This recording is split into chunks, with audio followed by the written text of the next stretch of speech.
BC సంక్షేమ అందరూ కూడా ఒక్కసారి జెండా ఇట్లా ఊపండి, అందరూ అభివాదం చేయాలి.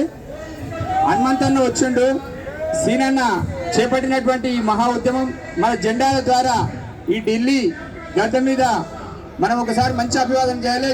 జై ఓబీసీ, జై ఓబీసీ. Thank you.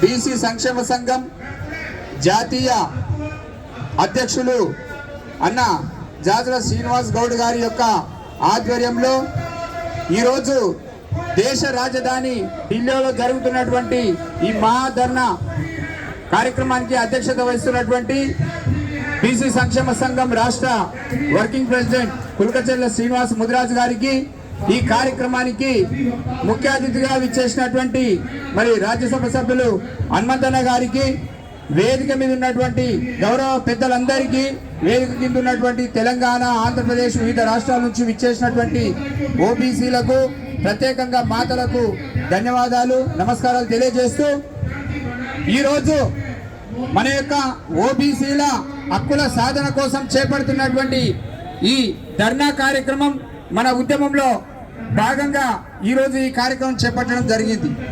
మొన్ననే అమృత్సర్లో, పంజాబ్ రాష్ట్రం అమృత్సర్లో చేపట్టినటువంటి ఏదైతే అఖిల భారత జాతీయ ఓబీసీ మహాసభ విజయవంతమై అదే స్పిరిట్ తోని ఈరోజు ఇక్కడ ధర్నా కార్యక్రమం చేపట్టడం జరిగింది.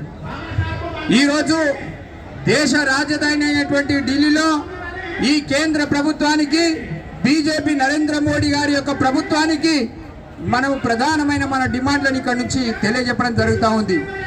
ఈ దేశంలో స్వాతంత్రం వచ్చి ఇన్ని సంవత్సరాల తర్వాత కూడా ఒక ప్రధానమైనటువంటి డిమాండు, ఈ చట్టసభల్లో బీసీలకు ప్రత్యేక మంత్రిత్వ శాఖ లేదు, మరి బీసీల యొక్క గోస వినిపించడానికి ఒక వేదిక లేదు, అధికారికంగా ఏ జనగణన చేపట్టాలని చెప్పి మనం ఈ డిమాండ్ చేస్తూ ఉన్నామో కేంద్ర ప్రభుత్వమే చేపట్టాల్సి ఉంది.